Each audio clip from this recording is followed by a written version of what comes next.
Today's lesson is on depreciation. There are three methods we're going to review: straight line, units of production, and double declining balance.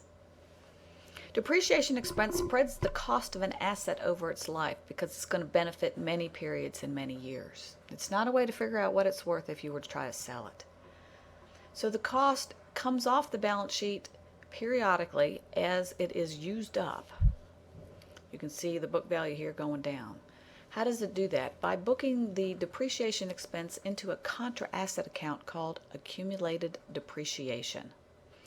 Here it is. You can see accumulated depreciation starts as nothing, and then the first year's expense is recorded. Accumulated depreciation shows it, then the next year, and then the next year. How do we calculate depreciation expense? Well, we have the three different methods, but the practicality of recording it in accumulated depreciation is the same each time. The carrying or the book value is the cost minus what has already been booked in depreciation expense since you bought the asset.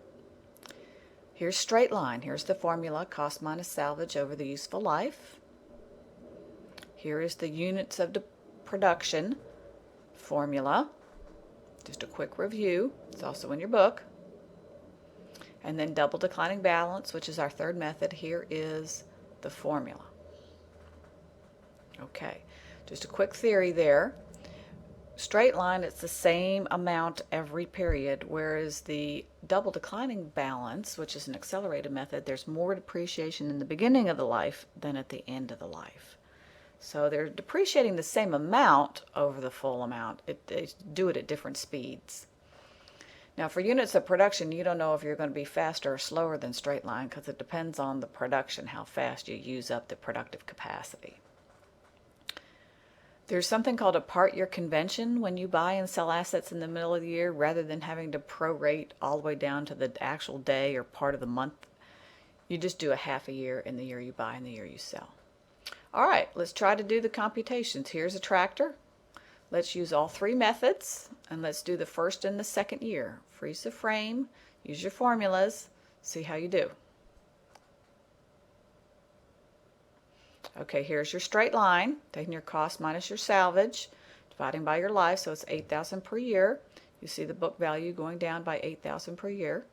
Here's your double declining balance by 2/7, and then of course you have to update your book value before you can do the second year times 2/7.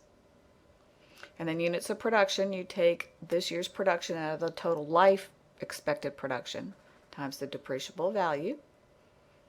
All right, now try another one. Here, freeze this. Use all three methods. Do 2 years each. Okay, here's your straight line.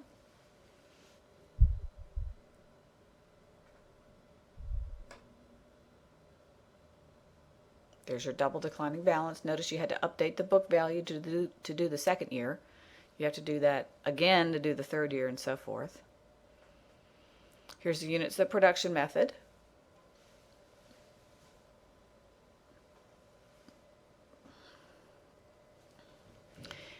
There's a lot of estimates involved in doing depreciation.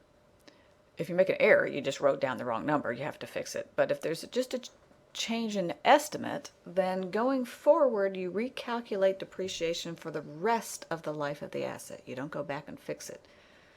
How does that work? All right, here's an asset.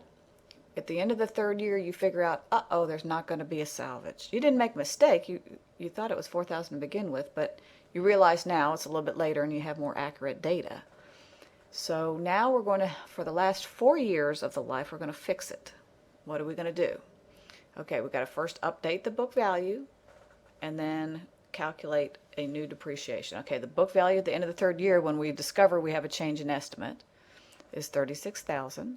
And then we take that $36,000 minus the new salvage of 0 and divide it by the remaining life. So it would be $9,000 for the last 4 years rather than $8,000, which is what we were doing for the first 3 years before we realized there wasn't going to be any salvage. For an asset disposal, when you get rid of an asset, you update the book value through the time that you're going to discard it, taking a partial year if you need to.